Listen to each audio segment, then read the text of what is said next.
Boa noite a todos. Em nome do Instituto Cultural do Cariri, eu quero agradecer o convite para participar deste colóquio, com duas lendas da pneumologia aqui do Ceará.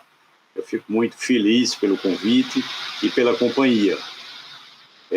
Eu acho que a pneumologia, nos últimos 18 meses, nunca teve tão em evidência como agora. A especialidade de vocês, como assim uma evidência que a gente não tinha. Na minha geração, pelo menos, eu acho que ninguém tinha o tamanho dessa evidência. É por conta da pandemia, da Covid-19, que alastrou-se pelo mundo todo, e tem essa ação, principalmente, patologicamente em cima dos pulmões. Então, hoje a gente está com dois especialistas aqui, dois pneumologistas, do mais alta qualificação, e a gente vai falar praticamente, primeiro, como prevenir, caixa de ferramentas para controle da Covid-19, com a doutora Márcia Alcântara, que a gente vai já apresentar, e depois uma resposta como expandir os pulmões, relacionado justamente à questão da Covid-19 e a pneumonia bilateral e o processo inflamatório que acontece, levando muitas vezes à morte. Então a gente vai começar com a doutora Márcia Alcântara, que é graduada em Medicina pela Faculdade de Medicina da Universidade Federal do Ceará, graduada em 1966. Ela concluiu a residência médica em pneumologia pela mesma universidade em 68 e obteve o mestrado em saúde pública na área de epidemiologia pela mesma universidade em 99. Exerceu preceptoria de residência médica de pneumologia no Hospital de Messejana de 79 a 94 e coordenou a mesma residência de 89 a 94. Realizou o primeiro encontro brasileiro sobre asma em 2002, criou e coordenou 4 encontros Norte e Nordeste sobre asma, ocorrido em 1986 e 1994. Ganhou o Prêmio Nacional de Pneumologia pela Sociedade Brasileira de Pneumologia e Tisiologia com o trabalho Silicose em cavadores de poços da descoberta ao controle. Desenvolveu o Programa de Atenção Integral à Saúde Adolescente com asma em Fortaleza, o PROAICA. Atualmente é presidente da Comissão de Asma da Sociedade Cearense de Pneumologia e Tisiologia e consultora do Programa de Controle da Asma do Hospital de Messejana, Dr. Carlos Alberto Studart Gomes. Bom, a doutora Márcia Alcântara, como eu falei, uma lenda da pneumologia cearense, vai nos brindar com caixa de ferramentas para controle da Covid-19. A palavra é sua, doutora Márcia.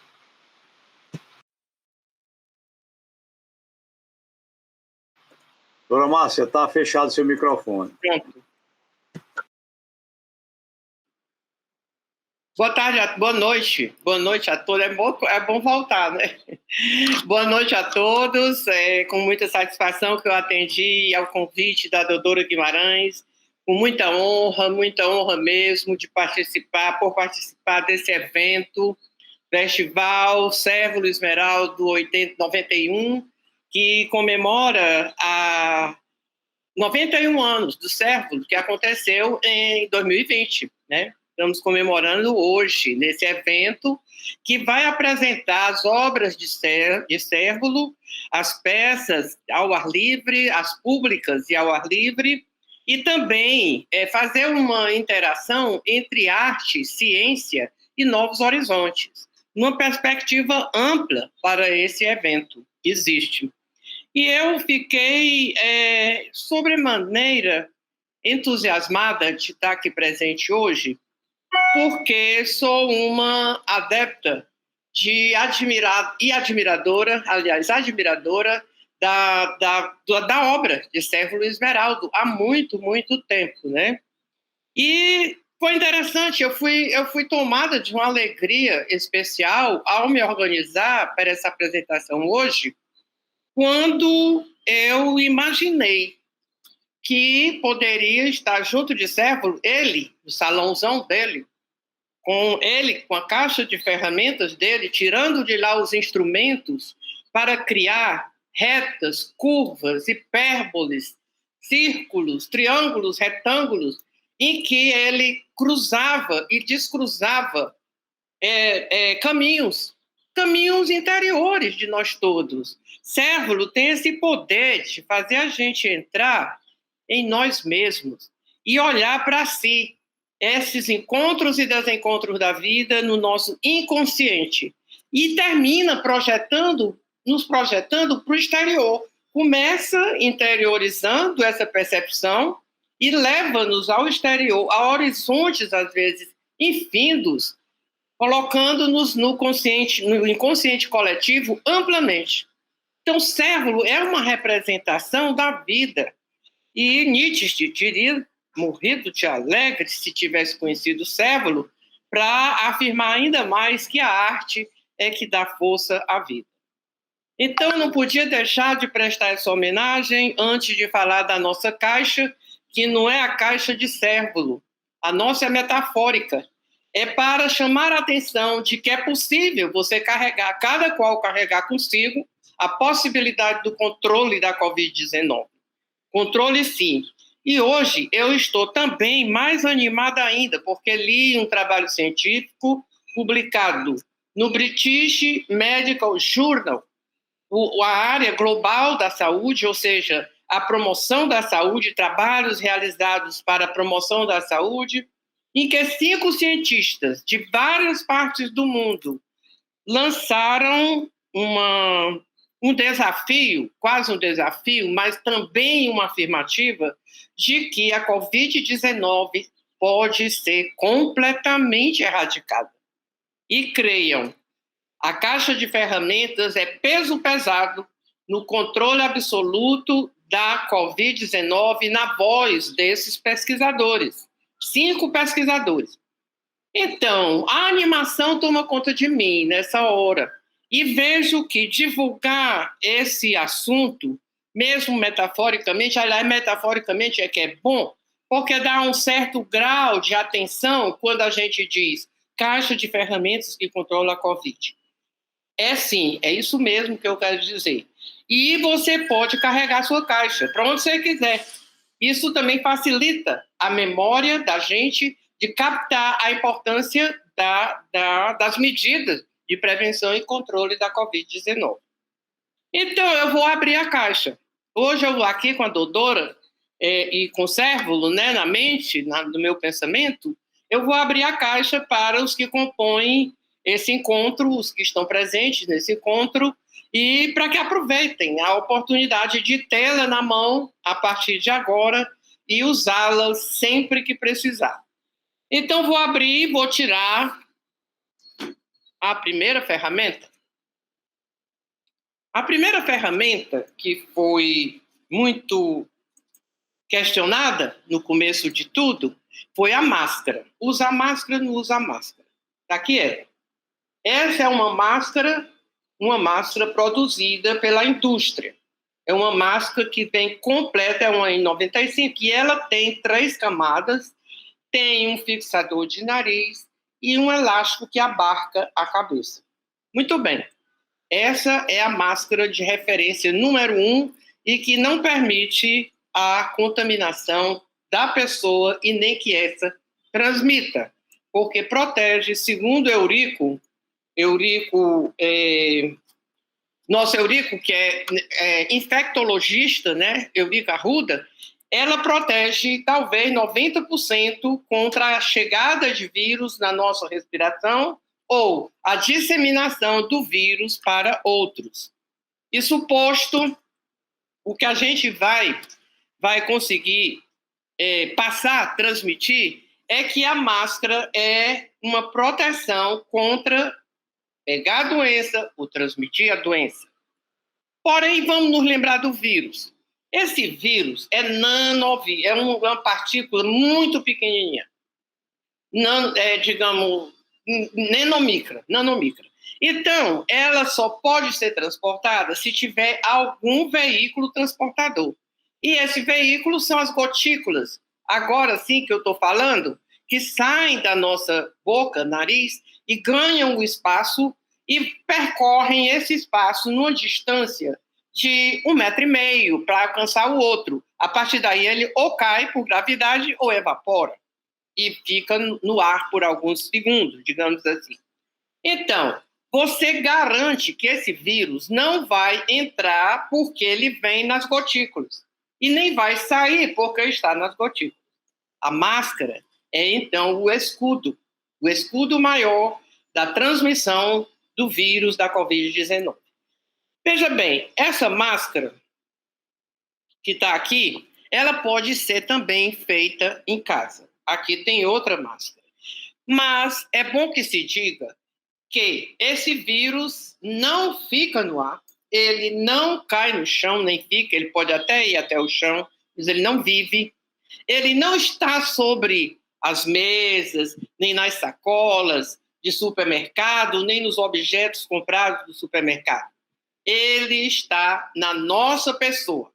E ele veio para nós graças ao extermínio dos morcegos, lá em Wuhan, onde começou tudo, e lá esses vírus perderam a chance de conviver pacificamente com os morcegos e terminaram por habitar o homem. Ele está em nós por nossa responsabilidade. Ele está em nós e matando porque ele pretende ficar inteiro e pretende se reproduzir, não sexualmente, porque ele não é vivo, mas estruturalmente, quimicamente, sob a forma de moléculas conectadas. Então, é preciso que tenhamos realmente uma barreira. E a máscara é essa barreira. É uma ferramenta poderosíssima. Por isso, a gente aconselha seu uso. Ela está na caixa. Hoje vocês vão levá-la e vão tê-la sempre pelo caminho. Muito bem. Essa máscara segura o vírus. Lembro ainda, essa máscara pode ser feita em casa. Está aqui uma, eu estou acabando de mostrar a vocês. Bem ajustada, fica no nariz, cobre a bochecha e o queixo.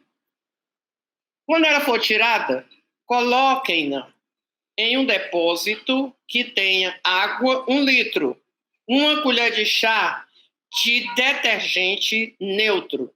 Mergulhe a sua máscara e deixe lá meia hora.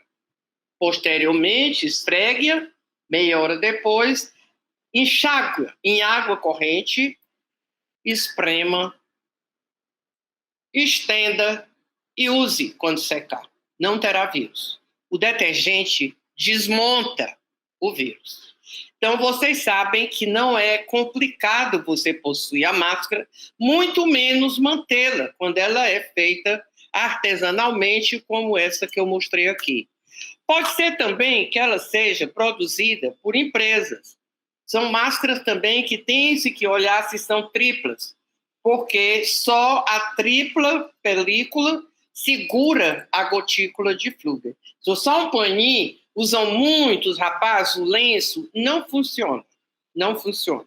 Então, fica de recado que a Covid pode ser prevenida se você criar uma barreira contra a passagem do vírus. Isso posto, lá vem outra ferramenta. Qual seria a segunda ferramenta, doutora Márcia? Eu imaginaria uma trena medindo a distância entre mim e o Flávio. Entre mim e o Flávio, 1,5 metro.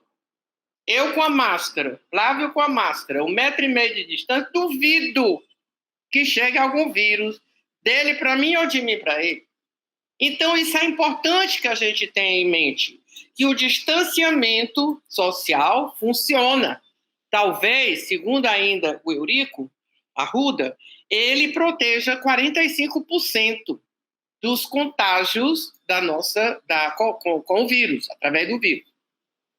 Mais uma vez, fica claro que a questão do distanciamento social é fundamental e está dentro da caixa. Nós vamos levando conosco essa ferramenta.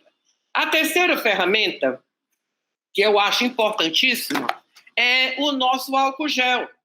Como é que eu vou pegar numa máscara para colocar em mim uma mão que já passou no meu nariz, que já levou o vírus, sem que eu antes passe o álcool gel na minha mão e use esse álcool gel abundantemente, de maneira completa sobre a mão e punhos, e você tenha, então, as mãos limpas para trabalhar com as demais ferramentas que você dispõe. Então, a terceira ferramenta chegou. Eu estou aqui, estou carregando 3 ferramentas contra a Covid-19 e animadíssima com a pesquisa dos cientistas sobre a possibilidade de erradicar a doença e que essa ferramenta vai ser poderosa mais ainda a partir de agora. Eu vou agora para a 4ª ferramenta. A 4ª é a mais poderosa de todas. A 4ª ferramenta se chama vacina. Aí o poder vem para ficar. Ela está na mala por quê? Que é para você não se esquecer do dia, não se esquecer da hora, não deixar de lado, não perder a chance de se vacinar. Então, a vacina é a rainha, é a chave mestra da nossa caixa de ferramentas. Desse modo, você fica protegido de fora para dentro e ainda injetado no seu próprio organismo. Essa vacina vai gerar defesa contra o vírus através de imunoglobulinas ou através de memória dos linfócitos T. Isso é o caminho que nós temos, simples assim, para controlar a Covid-19. O que falta, na verdade, o que a gente sente é que o negacionismo tenta detonar o conhecimento já muito rico dessas ferramentas como sendo protetoras das pessoas contra a Covid-19. Ora, se você tem essa chance, eu bato na tecla, vamos disseminar o conhecimento, isso é o que eu carrego, desde a silicose. Decodifique a Covid, como acabamos de decodificar, falando sobre o vírus, o que é o vírus, onde é que ele anda. As maçanetas, por exemplo, que eu até tive um lápis aqui, maçanetas, corrimão, que você toque, lembre-se que pode ser tocado, pode ter sido tocado por alguém que levou a mão no nariz, na boca e foi lá. Ali pode ter Covid, são os únicos lugares que ficam o vírus por algum tempo, são nesses objetos. Então, o álcool gel antes de corrimão e depois de corrimão, ou maçaneta, é fundamental. E assim nós vamos atravessando esse caminho. Ainda tem mais. É preciso arejar todo o local em que você se encontra. O local arejado, dificilmente esse vírus consegue se agarrar ou ficar permanente nas gotículas de flúgger que sai da nossa boca. É possível também que você possa se juntar a alguém. É outro ponto que esse trabalho recente da erradicação da Covid bate forte. Se eu vou me reunir, digamos que Dodora resolveu fazer esse encontro presencial, de 10 pessoas, 20, 30, 40 pessoas, numa sala com distanciamento social. E ela ficou preocupada. O que é que eu faço, Márcia? Será que alguém pode ter Covid ali nesse grupo? Aí já estamos usando isso, essa estratégia. Façam o teste. O grupo que vai se reunir, façam o teste rápido. Já está sendo provado que o teste rápido também é capaz de identificar precocemente o que vai transmitir. No projeto dos professores que publicaram esse trabalho que eu referi, o teste faz parte de toda a programação de massificação de vacina. É massificação de vacina, teste massificado também, isolamento quando alguém estiver positivo, com monitoramento dessa pessoa. Então, a caixa é para a gente carregar. E o governo é para tomar atitude e viabilizar a caixa, além de viabilizar como? Distribuindo máscara. Eu acho horrível quando eu vejo um monte de... muita, digamos assim, grupos, né, de WhatsApp, só falando, sem atitude. Tem muitos, não são poucos, não. A atitude de programar uma distribuição maciça de máscara, para mim, é o máximo. E o Ceará tem mostrado muita inovação em termos de cuidados para com o paciente ou para com as pessoas, para que evitem contaminar-se com Covid-19. Basicamente, era isso que eu tinha para dizer para vocês hoje e mostrar para a doutora, que eu sei que ela está aqui, esse anel. Esse anel foi forjado por Cérvulo. Uso muito esse anel em combinação com esses brincos, forjado por Cérvulo. Aqui é uma encruzilhada. Para você ver, sempre que eu uso esse anel, algum símbolo chega a mim. É forte essa obra de Cérvulo Esmeralda. E eu estou feliz, porque eu acho que ele tinha a caixa de ferramentas dele. Eu imaginei, não sei se tinha. E que me inspirou para hoje, porque essa inspiração da caixa é antiga. Mas hoje eu fui enriquecida e fui tomada de alegria, porque eu vim falar aqui no encontro onde Cérvulo Esmeralda está presente, até no meu anel. Então, muito obrigada a vocês pela atenção e estou aqui para se tiver perguntas. A gente agradece a doutora Márcia pela objetividade, pelo tempo tão econômico no seu tempo e também pela didática. Eu acho que foi extremamente didático, a apresentação foi extremamente didática. Eu acho que se a gente faltou isso, um pouco disso aí, ou muito disso, durante o combate à pandemia. Eu acho que o Ministério da Saúde é responsável por isso, de não ter jogado as informações necessárias para que a caixa de ferramenta pudesse ter sido usada mais amplamente. Eu acho que isso é uma culpa que não tem como tirar historicamente essa culpa. A gente agradece a doutora Márcia, tão didática a apresentação, e a gente vai para o doutor Marcelo Alcântara Holanda, que eu acho que a doutora Márcia talvez conheça. Ele é graduado em Medicina pela Universidade Federal do Ceará em 91, fez a residência em 95 e doutorado em Medicina em Pneumologia pela Universidade Federal de São Paulo, Escola Paulista de Medicina, em 98. É professor associado de Terapia Intensiva e Pneumologia do Departamento de Medicina Clínica da Universidade Federal do Ceará e coordena o Laboratório de Respiração no Centro de Biomedicina da UFC, onde desenvolve pesquisas nas áreas de ventilação mecânica e de análise de imagem do tórax em parceria com o Departamento de Engenharia e de Teleinformática da UFC. Coordenou o Centro de Terapia Intensiva do Hospital Monte Clínico de 2014 a 2017. E possui uma larga experiência no ensino e treinamento em suporte ventilatório mecânico, em cursos regionais, nacionais e internacionais nessa área. É o criador e desenvolvedor do simulador virtual de ventilação mecânica, o programa XLang, voltado especificamente para o ensino do tema a estudantes e profissionais da saúde. É fundador e sócio proprietário da empresa XLang para desenvolvimento de softwares na área de educação em saúde e de desenvolvimento de aplicativos para smartphones na área de ventilação mecânica em adultos e pediátrica. É orientador do mestrado profissional em tecnologia invasiva e simulação da área de saúde dos Centros Universitários Unicristos desde 2015 e foi presidente da Sociedade Cearense de Terapia Intensiva, a SOCET, no biênio de 2016 a 2017. Atualmente, o Dr. Marcelo é superintendente da Escola de Saúde Pública Paulo Marcelo Martins Rodrigues, cargo que ocupa desde outubro de 2019. Dr. Marcelo também foi um dos desenvolvedores do ELMO. É outra ferramenta importantíssima, numa fase mais adiantada para o tratamento da Covid-19 e que salvou incontáveis vidas aqui no Brasil.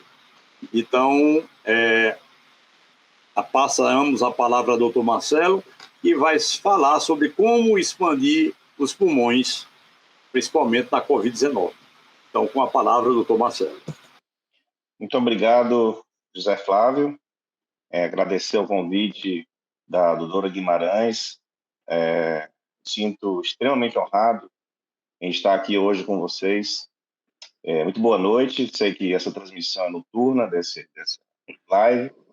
Quero cumprimentar aqui a doutora Márcia também, parabenizá-la pela sua apresentação e dizer que para mim é uma grande honra e não deixou de ser, para introduzir a minha fala, uma surpresa muito grande para mim esse convite. E falo isso porque pensar no Cérvulo Esmeraldo me remeteu imediatamente à arte, à sensibilidade, à beleza, né?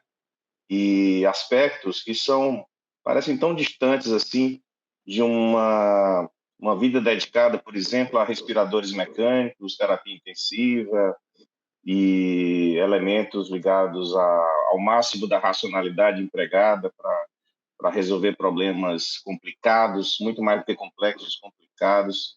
E eu fiquei, no primeiro momento, me sentindo surpreso e um tanto desconfortável. O que será que eu vou falar mesmo num encontro que envolve um dos maiores artistas cearenses, brasileiros, mundiais, por que não, que tem tanta importância nesse território.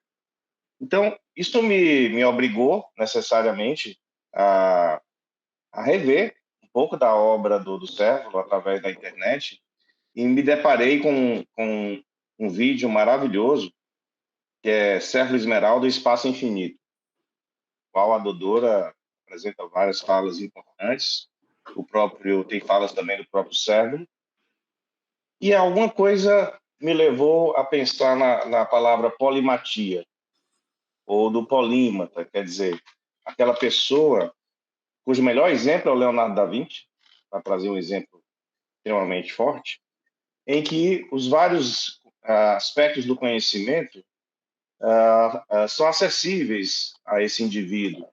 E, por que não, quando eu olho a obra do Cérvulo, me ocorreu ver que ali tem todo um conhecimento técnico, científico, extremamente apurado, aplicado à sensibilidade. E isso eu não consigo deixar de associar à medicina. Na época que eu me formei, em 91, escrevi que estava se formando ali um profissional que se preocupa com dois aspectos, arte e ciência. Não a arte no sentido de obras de arte, mas a arte no sentido da sensibilidade para com o ser humano. Sensibilidade no que diz respeito a compreender o sofrimento humano, compreender o alívio que se pode dar a esse sofrimento e a relação entre medo e esperança que se coloca quando você está doente. E, ao mesmo tempo, a ciência, porque sem a ciência a medicina não faria nem iria proporcionar a caixa de ferramentas que a doutora Márcia falou tão bem, e que com essa caixa de ferramentas nós vamos, por exemplo, superar a Covid, certamente, e vamos viver mais tempo e vamos viver bem, com qualidade. Essa arte e ciência é algo complexo e que, no ano passado, vale a pena talvez citar rapidamente a história do Elmo, e talvez por isso eu estou aqui, por causa do Elmo, não pelos meus estudos em outras áreas, mas especificamente por esse produto, né? Que, aliás, está aqui do meu lado. Eu peguei um protótipo do Elmo, né? Que é à frente dele, né? Que fica essa escotilha, né? É por onde a gente abre para ter acesso à boca do paciente. Não dá para colocar na minha cabeça, porque isso tem que ser colocado somente no ambiente hospitalar e com oxigênio e ar, né? Mas é um dispositivo extremamente simples na sua concepção e incrivelmente barato comparado ao que se gasta com um respirador mecânico. E como é que o Ceará resolve criar um dispositivo como esse no auge da pandemia e no momento mais crítico que a gente viveu, que foi exatamente o começo da primeira onda? O primeiro momento foi o momento da concepção do Elmo, e o momento da segunda onda foi o momento da utilização do Elmo em larga escala. Como é que isso... O que O que concorreu para que isso ocorresse? E no Ceará a gente teve, para se ter uma ideia, mais de 5.000 pessoas que utilizaram esse dispositivo, dos quais 60%, 65% não precisaram ser entubados. Ou seja, como é que uma invenção, no auge da pandemia, por um grupo de pessoas, ocorre e é capaz de se transformar num produto? Ou seja, como é que a inovação pode dar certo? E fazendo um paralelo aqui com o Cérvulo Esmeraldo, ele foi também um grande inovador nas artes. Dá para ver isso no vídeo, dá para ver naquela obra Os Excitáveis, aquela conjunto de obras, né? Os Excitáveis, que é fantástico, eu nunca tive chance de tocar numa delas, mas dá vontade só de ver. Como é que isso ocorre? Eu não sou um polímata, não domino várias áreas do conhecimento, muito menos tenho talento de artistas consagrados. Então, para isso acontecer, houve algo, um elemento nessa pandemia, que é um elemento raro, que é o da solidariedade. Houve, de fato, solidariedade entre pessoas e também entre instituições, para que se formasse uma força-tarefa em abril de 2020, a FUNCAP, que foi quem puxou a reunião, a primeira reunião, a Escola de Saúde Pública, representa a Secretaria de Saúde, a FIEC Senai, representando indústria e o setor de aprendizagem industrial, a Universidade Federal do Ceará e a Universidade de Fortaleza, uma universidade pública e uma universidade privada. Então, juntou tudo isso numa reunião. E nessa reunião, eu acho que deu sorte de alguém que estava numa dessas instituições, no caso eu, ser pneumologista e ter passado mais de 20 anos estudando esse assunto. Porque o que se objetivava ali era construir um respirador novo, um respirador que pudesse ser usado de imediato nas UTIs, porque vocês lembram, estava faltando respirador, as pessoas iam morrer asfixiadas nas emergências, nas ruas, em casa. E era impossível. E eu disse assim, ninguém vai fazer ventilador nenhum, nós não somos capazes disso. Nós não vamos conseguir desenvolver em poucos meses um ventilador mecânico, isso é muito complicado, muito complexo. E aí, Marcelo, o que é que você acha, então? Todo mundo ficou perplexo com essa minha colocação, e eu mostrei a foto do indivíduo na Itália usando um capacete, parecido, claro, com um pouco do elmo. E aí aquilo assustou todo mundo, porque ali estavam os reitores, os diretores, etc. E viram aquilo ali, essa é a solução, né? Aí eu disse, porque isso permite a gente enfrentar vários pontos da pandemia. O capacete, lembram que os profissionais foram contaminados com o vírus no começo. O uso do capacete permite você tratar o indivíduo com altas quantidades de oxigênio e pressão ao redor do nariz e boca, o que auxilia a expansão dos pulmões, principalmente pulmões doentes, sem que o indivíduo contamine o ambiente.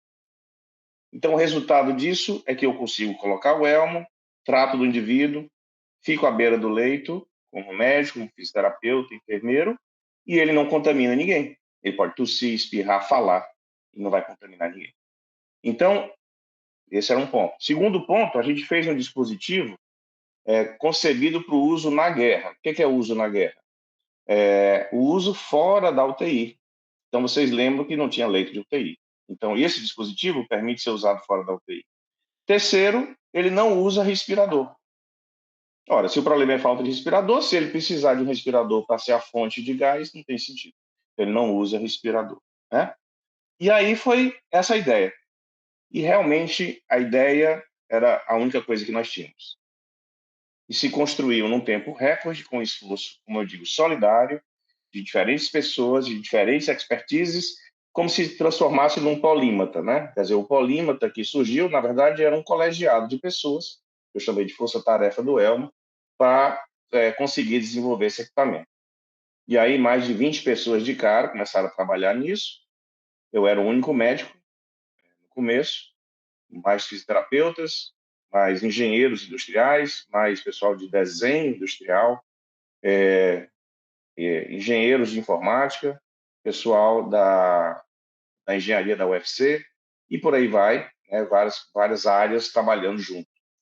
Isso foi um tremendo desafio e aprendizado, e o resultado foi e é outro ponto fundamental, o resultado foi um dispositivo, um protótipo, que nós nos preocupamos em fazê-lo centrado no humano. Como é que é isso?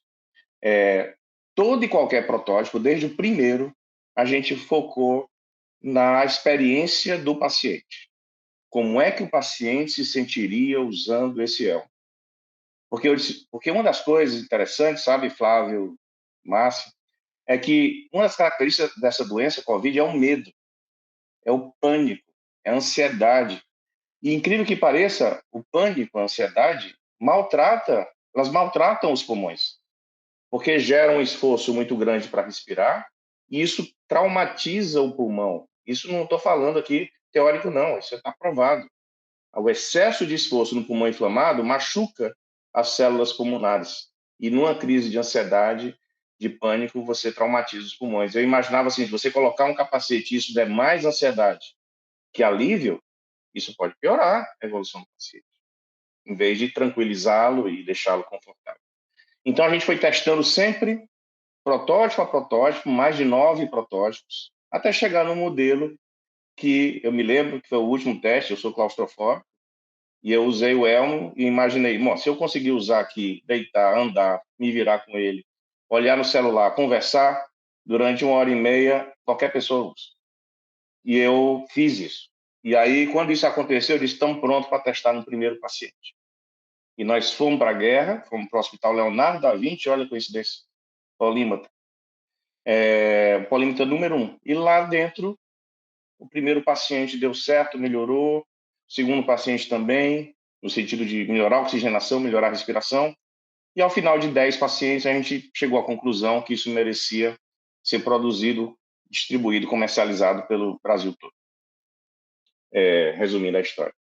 Então, hoje, já são mais de 11 mil capacetes distribuídos no Brasil.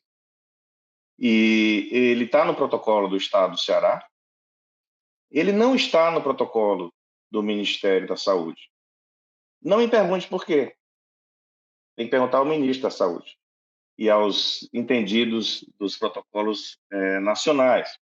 Mas, assim como nem todo artista, nem todo cientista, nem todo profissional é reconhecido em todas as regiões do mundo ou do país, assim também ocorre quando a gente faz alguma invenção local na periferia do país, como é o Ceará. E eu achei incrível na história do cérebro ele ter ido para o centro das artes, que era Paris, e ter voltado para o Ceará. E a frase da Dodora no vídeo Espaço Infinito, que ela fala que o cérebro viu a luz e disse, eu jamais vou desperdiçar essa luz. E eu achei genial, porque se de um lado a gente vive um território árido, não só do ponto de vista de clima, mas do ponto de vista, talvez, de valorização das artes, a gente precisa reconhecer isso.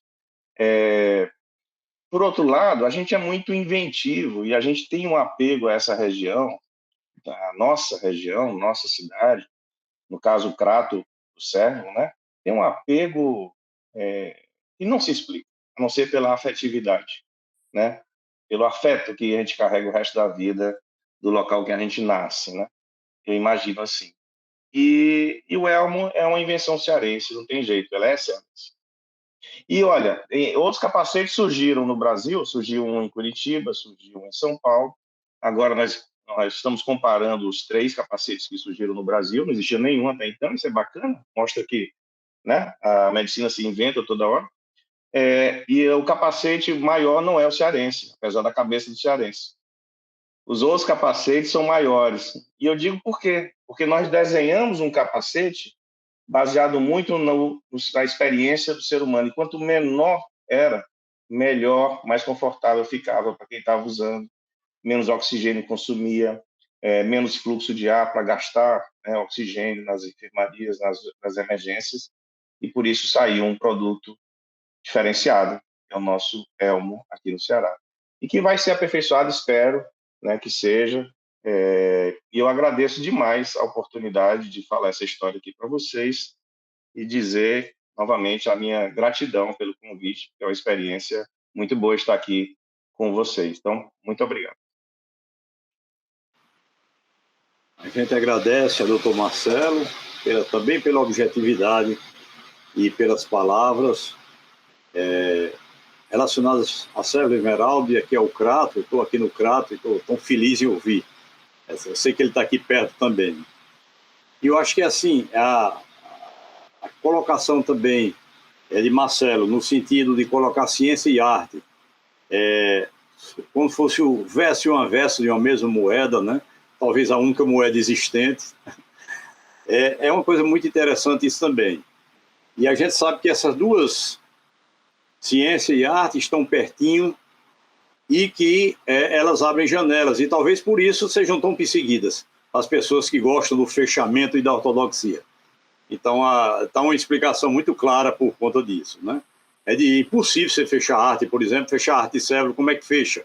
Não tem como fechar, por natureza é uma coisa aberta, né? E aí eu gostaria de ouvir a opinião de vocês, numa curiosidade. Quando a gente vê as outras epidemias, a do Crato, de 1862, de cólera, a espanhola, em 1818, as coisas não mudaram muito, a ciência evoluiu tanto, mas a alma humana, ela muda bem menos.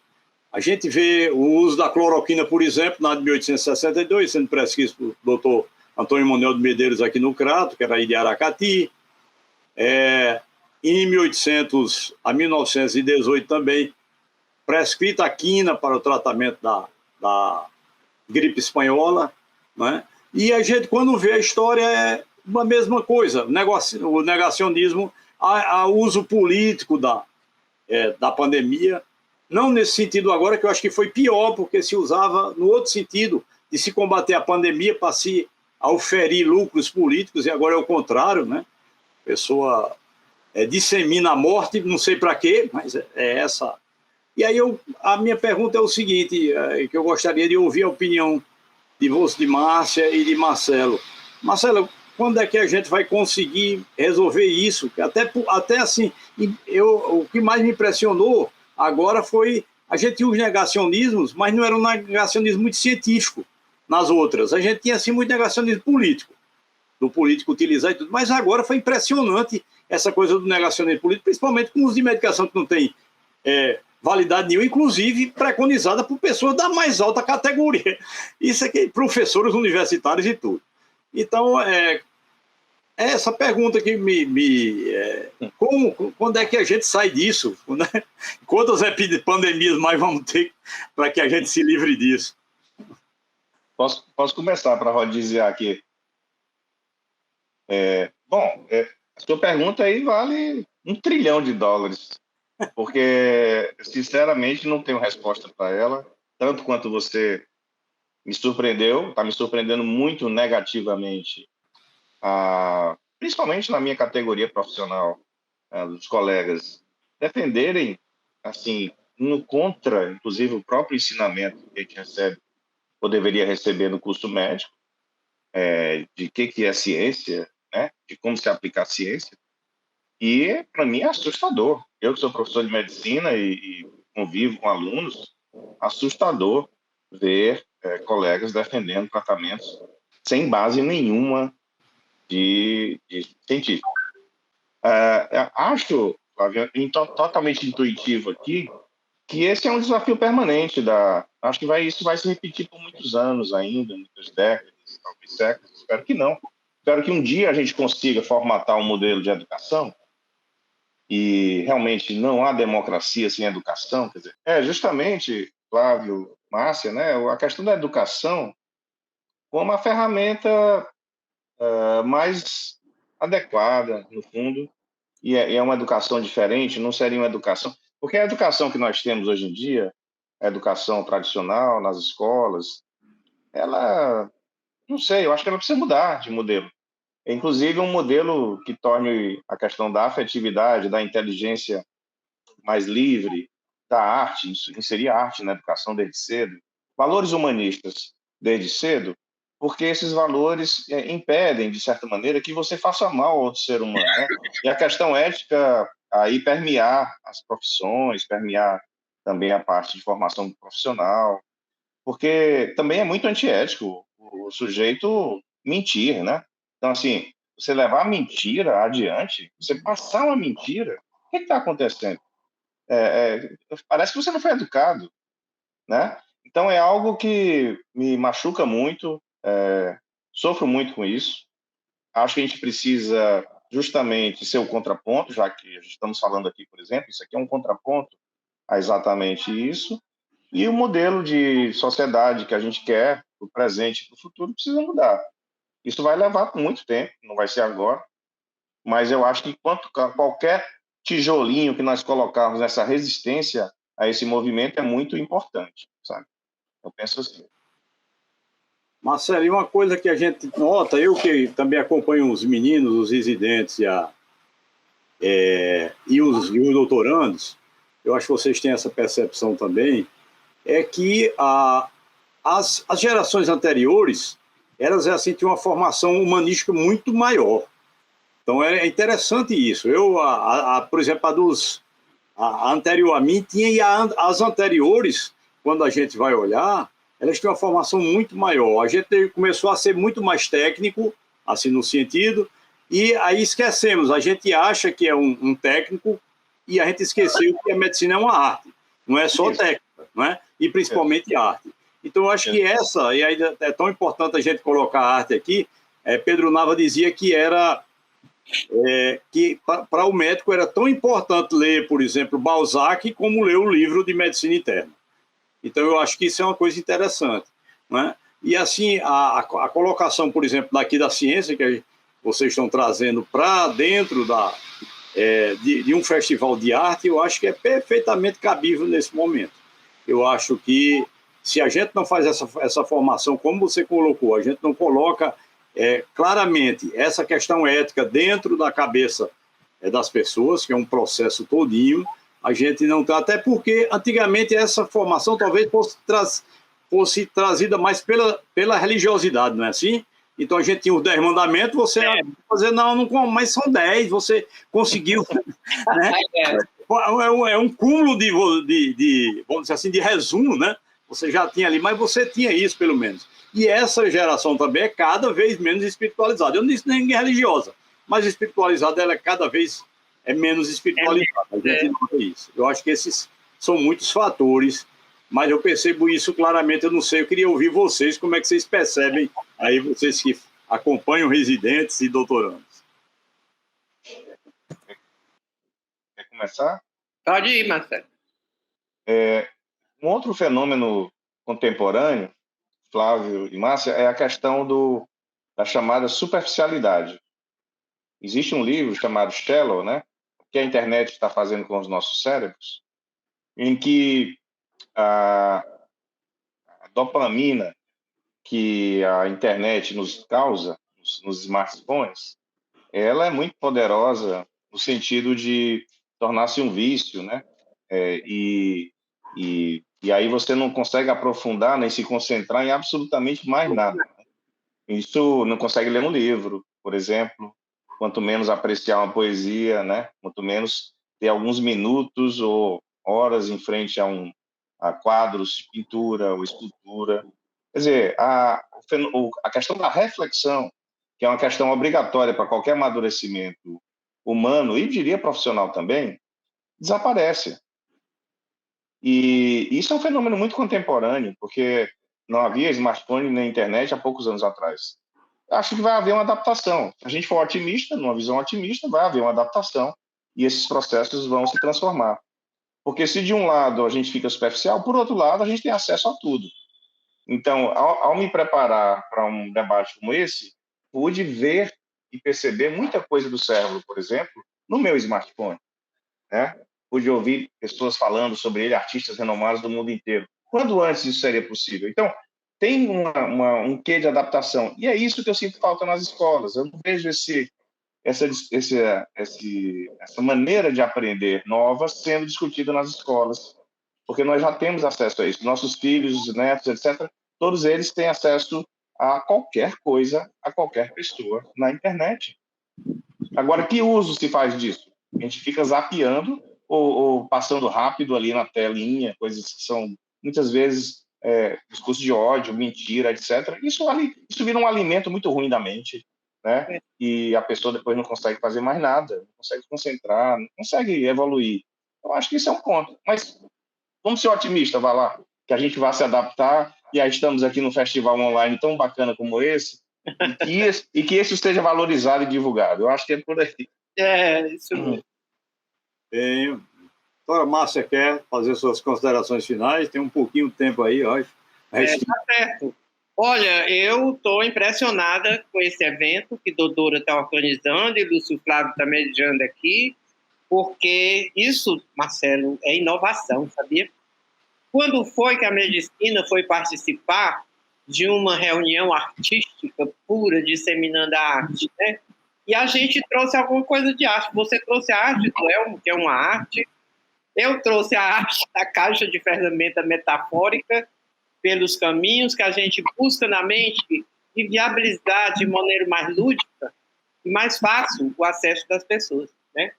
Então, doutora, está de parabéns, porque captou em nós, em mim, no Marcelo, esse ideal artístico que a gente carrega, né? Captou e nos convidou. E me honrou 1000 vezes, eu digo aqui, estou feliz demais hoje aqui nesse grupo, desejando que isso se repita em outros eventos, com outros caminhos, e estou satisfeita. Dizer que vocês estão de parabéns, não somos nós não, são vocês, porque inovaram muito nesse evento de hoje. Muito obrigada. A gente agradece a Marcelo e a doutora Márcia pela presença e pelas palavras. Eu acho que foi muito enriquecedor, didático e enriquecedor.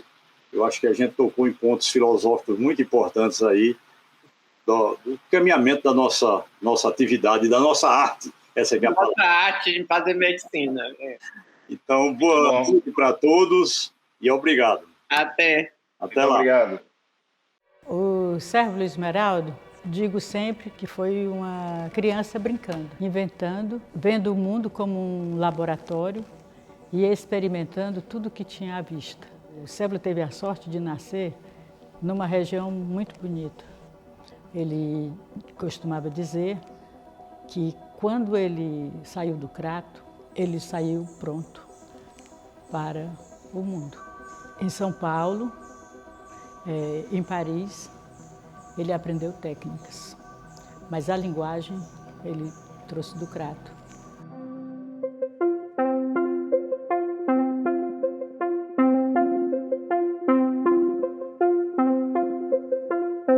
Seja o Cérvulo Esmeraldo artista figurativo, como o artista construtivista ou o artista cinético, ele foi fazendo essa trilha em linha reta. Ele dizia que a arte era provocação. A obra de arte era sagrada nos museus. Você não podia tocar. E o Cérvulo pedia para tocar, né? Então, isso já mostra assim, o ser transformador que era o Cérvulo Esmeraldo e o papel que ele via na arte. Arte e ciência são irmãs. Elas trabalham com a racionalidade e com o sensível. E Cérvulo Esmeraldo é um dos exemplos claros dessa ação que integra a racionalidade, a clareza, o método, com a sensibilidade, a descoberta e a poesia.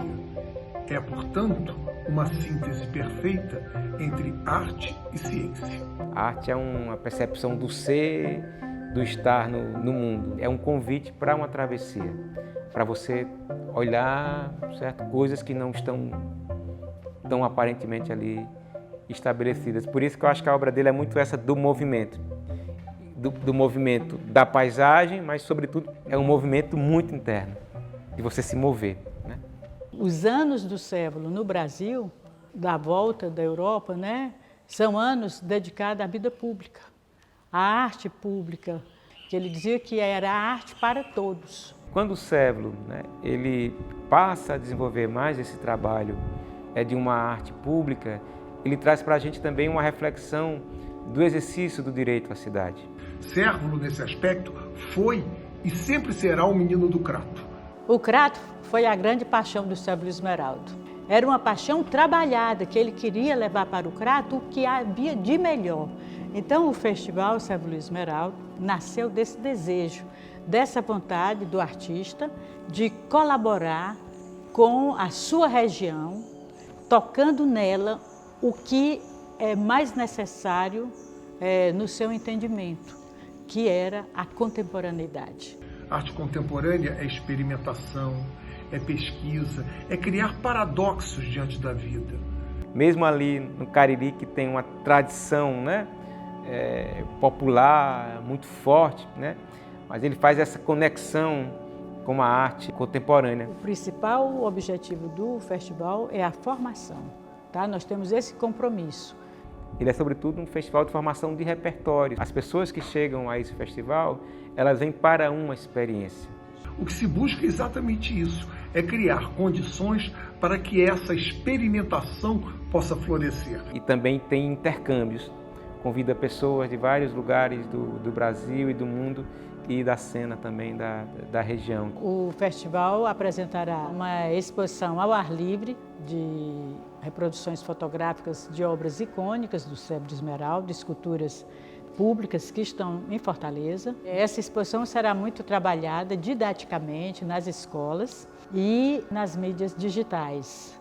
Então vamos levar o Sérvio Luiz Esmeraldo, a sua vontade de aventura, a sua travessia com a linha da Chapada, chegando ao crato de volta. O festival é isso, é o espírito vivo do Sérvio Luiz Esmeraldo.